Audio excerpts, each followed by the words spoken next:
Kaç kez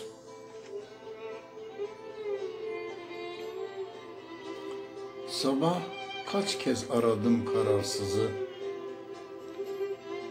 duymamazlıktan geldi, sustu.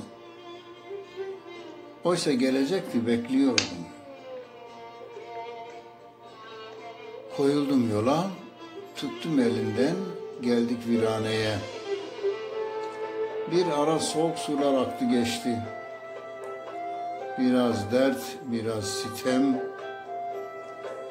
Koydum başımı göğsüne, örttü beni siyah uzun saçlarıyla.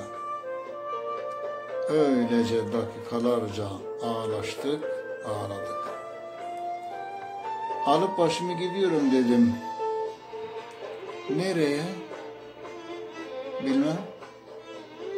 Ama vefasızların olmadığı bir dünyaya.